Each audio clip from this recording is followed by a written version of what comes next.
लालू प्रसाद यादव के जब बिहार में सरकार था तो लालू प्रसाद यादव ने 9 से 40 करोड़ रुपए का घोटाला किया था, जिसका नाम रखा गया चारा घोटाला।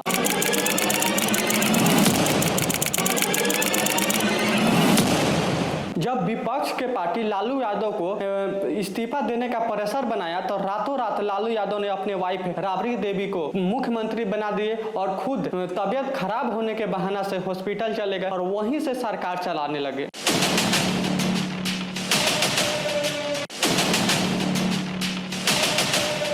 लालू यादव के सरकार में बिहार में अपहरण और क्राइम का हब बन गया था बिहार।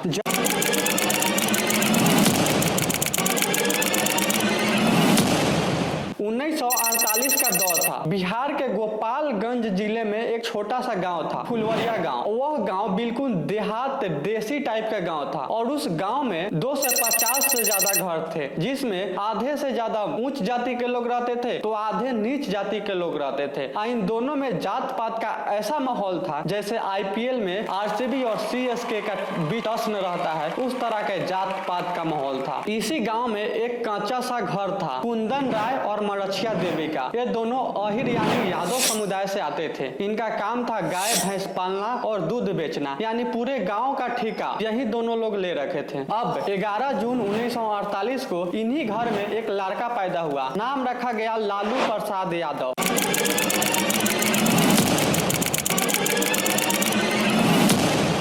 अब नाम सुन के आपको थोड़ा थोड़ा राजनीति का गूंज सुनाई दे रही होगी, लेकिन तब तक बस ये लालू था। घर के 8 बच्चों में से 6ठे नंबर पर, ना कोई तामझाम ना कोई भविष्य, बस एक बच्चा जो धीरे धीरे बड़ा हो रहा था। 6 साल की उम्र में ही उसको थोड़ा बिंदास टाइप का स्टाइल आ गया था। नए नए कपड़े पहनता और जब भैंस चराने जाता तो साथ में किताब लेकर जाता। आप खुद सोचो, एक हाथ में लाठी और दूसरे हाथ में किताब। गाँव के जमींदार मजाक उड़ाते। गाँव के जमींदार कहते ये देखो गंवार बैरिस्टर चल दिया है भैंस चराने। कई बार तो इसका पिटाई भी हो जाती, पर उन जमींदारों को कहाँ पता था कि यही गंवार बैरिस्टर एक दिन पूरे बिहार के भैंसों का चारा खा जाएगा और उनके लिए एक चलता फिरता सरदर्द बन जाएगा। अब यह कहानी गांव के गलियों से पटना के गलियों तक आ चुकी है। उस समय पटना में एक वेटनरी कॉलेज हुआ करता था, जहां लालू प्रसाद यादव के मामा यदुवंश राय दूध सप्लाई करते थे। अब मामा भी जुगाड़ू निकले। कॉलेज के कैंपस में ही मामा एक रूम का व्यवस्था कर लिए थे और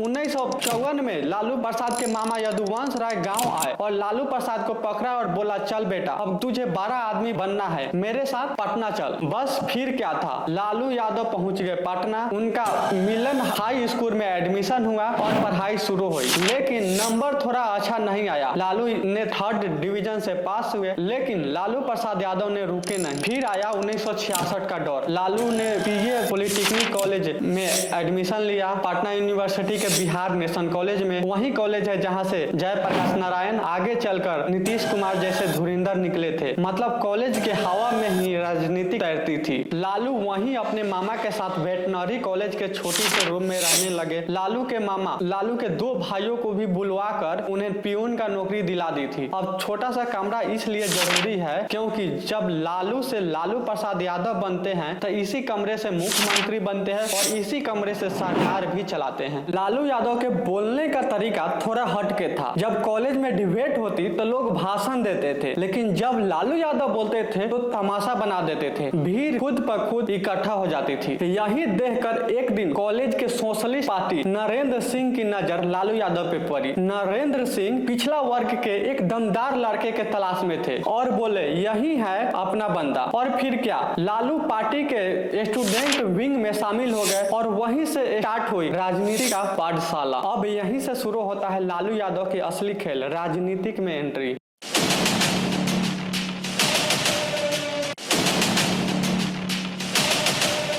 1967 में Lalu Patna university student union का जनरल सेक्रेटरी बने। 1970 में प्रेसिडेंट का चुनाव लड़े लेकिन हार गए। BA पूरी होने के बाद सोचा कि पुलिस में भर्ती हो जाते हैं, लेकिन रनिंग में फेल हो गए। फिर मामा जी ने वेटनरी कॉलेज में क्लर्क का नौकरी दिलवा दी। काम था चाय पहुंचाना, फाइल इधर से उधर करना। उसी दौरान 1973 में लालू यादव की शादी हो गई राबड़ी देवी से और उस समय राबड़ी देवी का उम्र था सिर्फ 14 साल। अब आया टर्निंग पॉइंट। उसी साल एक बार फिर से लालू लालू को राजनीतिक में उतरने का मौका मिला। पटना कॉलेज में स्टूडेंट यूनियन के चुनाव में कांग्रेस के खिलाफ सभी संगठन एकजुट हो रहे थे। उसी समय सुशील मोदी को एक दमदार ओबीसी कैंडिडेट की तलाश थी, जो उन्होंने लालू यादव को चुना। उस समय लालू कॉलेज के स्टूडेंट नहीं थे, तो जुगाड़ लगाया गया और कॉलेज में ही बैक डेट में LLB में एडमिशन कराया गया। फिर क्या, लालू यादव चुनाव में पूरा जोर लगा दिए और चुनाव जीत गए। उसके बाद स्टूडेंट यूनियन का प्रेसिडेंट बन गए और उसके बाद क्लर्क का नौकरी छोड़ दिए और फुल टाइम राजनीतिक में घुस गए। 1974 में जयप्रकाश नारायण इंदिरा गांधी के खिलाफ एक बड़ा आंदोलन छेड़ दिए। मुद्दा था भ्रष्टाचार, महंगाई और बेरोजगारी। पटना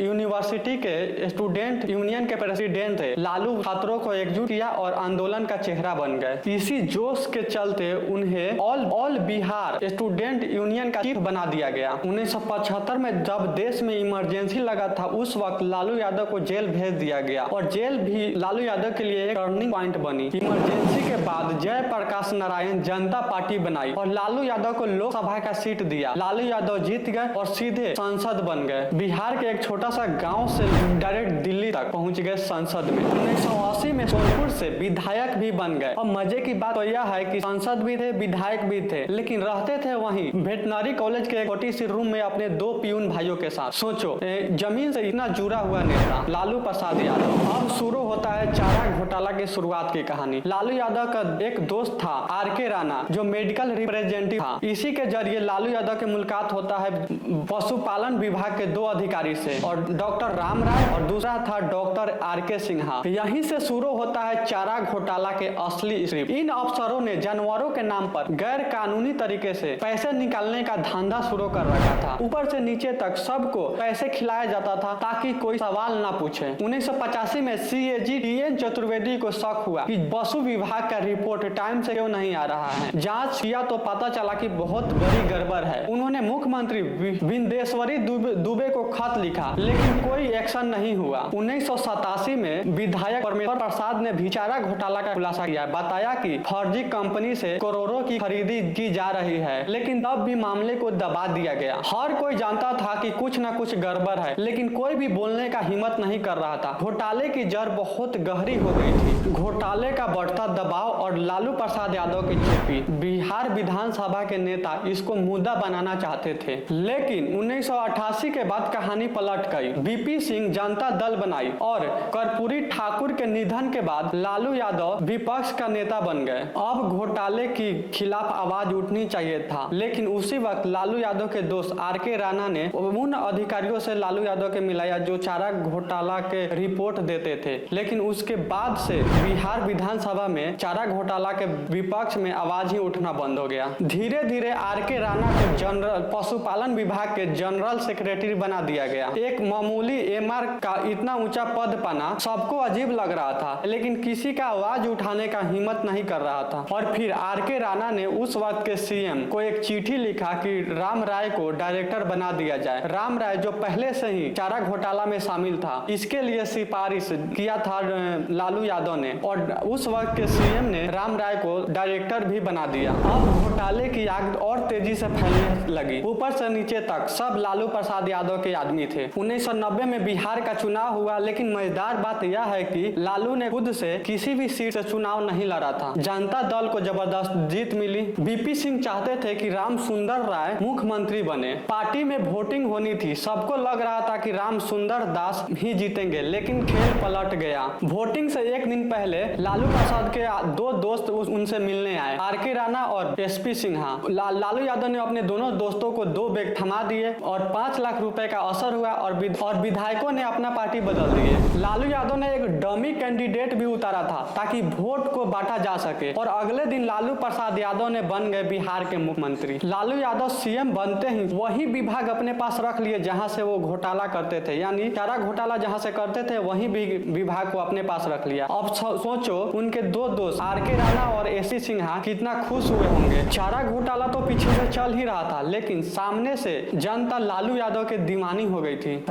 लालू यादव CM बनते ही जातिगत का गणित को समझा। OBC, ST और SC को और मुस्लिम को मिलाकर बिहार में वोट बनता है 75% से लेकर 80% तक। और फिर लालू यादव ने नारा दिया, अब पिछड़ों का राज चलेगा। CM हाउस हाउस को उन्होंने छोड़ दिया और अपने पियून भाइयों के साथ उसी वेटनरी कॉलेज में रहने लगे और वहीं से सरकार चलाने लगे और सीएम हाउस को गौशाला बना दिया और बिहार के बच्चों के लिए 150 से भी ज्यादा चरवाहा स्कूल खोल दिए। मंडल कमीशन लागू करके 27% आरक्षण पिछड़े जाति को दे दिया। राम मंदिर आंदोलन के समय में आडवाणी के यात्रा रोकी और उनको जेल भेजवा दिया। इससे बिहार के मुस्लिम समुदाय के लोगों का वोट भी अपने हक में और पक्का कर लिया। सरकारी मीटिंग की जगह चौपाले लगवाने लगे और देसी अंदाज में काम करने लगे। आईएएस अधिकारियों से अफसरों से पान मंगवाने लगे और तंबाकू बनवाने लगे। उसी समय लालू यादव से परेशान होकर 144 आईएएस अधिकारियों ने ट्रांसफर के लिए अर्जी दी थी। बिहार के गरीब और पिछड़ा जाति में ऐसा जोश ला दिए कि बिहार के लोग लालू यादव को देसी कृष्ण नाम से बुलाने लगे और बिहार लालू यादव के फोटो अखबार में गायों के साथ अपने लगी। यह दौर था 1991 का। 1991 में बिहार क्राइम और अपहरण का हब बन गया था। लगभग डेली 6 से 10 अपहरण हो जाते थे और क्राइम और मर्डर की तो बात ही छोड़ो, बिहार कंपनी बन गया था अपहरण का। 1995 के समय में लालू प्रसाद यादव बहुत ही ताकतवर नेता बन गए थे और इनके विपक्ष में कोई भी ऐसा नेता नहीं था जो लालू यादव को सरकार को गिरा सके। और इसी समय 1995 के समय में चारा घोटाला बहुत ही पीक पर चला गया था। चारा घोटाला में बहुत ही तेजी से स्कैम हो रहा था और पानी सर के ऊपर चला गया था। फिर 1995 के बाद ही चारा घोटाला के खिलाफ एफआईआर दर्ज होना शुरू हुआ। उसके बाद एक केस कोर्ट में चला गया। उसके बाद जितने भी लोग चारा घोटाला में शामिल थे वो लोग या फिर किडनैप हो जाते या फिर उनकी लाश रेलवे पटरी पर मिलती। यानी अगर कोई किसी को पता चलता कि हाँ ये आदमी पकड़ाने वाला है, उसको मार दिया जाता। उसके बाद 1995 के बाद एक केस चारा घोटाला वाला केस सुप्रीम कोर्ट में चला गया और जब सुप्रीम कोर्ट में चला गया तो बिहार के विपक्ष पार्टी ने लालू यादव पे प्रेशर बनाना स्टार्ट कर दिया कि आप इस्तीफा दो। लेकिन लालू प्रसाद यादव इस्तीफा देने के बजाय रातों रात अपने वाइफ राबड़ी देवी को मुख्यमंत्री बना दिया और खुद तबियत खराब होने के बहाना से हॉस्पिटल में चले गए और हॉस्पिटल में से ही सरकार चलाने लगे। उसके बाद 9 महीना जेल में भी रहे, लेकिन जेल में से भी सरकार चला रहे थे। उसके बाद 1996 में एक केस चारा घोटाला वाला केस सीबीआई के पास चला गया और आपको पता ही है सीबीआई के पास जो केस चला जाता है तो सीबीआई से बचना किसी नामुमकिन हो जाता है। फिर लास्ट में जाके 2013 में लालू यादव को दोषी माना गया और साबित हो गया कि लालू यादव ने ही 940 करोड़ का घोटाला किया है अपने सरकार में। उसके बाद सुप्रीम कोर्ट ने लालू यादव को 5 साल की जेल और 25 लाख रुपए का फाइन भरने का घोषणा किया और 11 साल तक यानी 11 साल तक इलेक्शन नहीं लड़ सकते हैं लालू प्रसाद यादव। आप खुद सोचो, 9 से 40 करोड़ रुपए का जो घोटाला किया उसका फाइन मिला, फाइन भरने को कहा गया सिर्फ 25 लाख रुपए और 5 साल की सजा।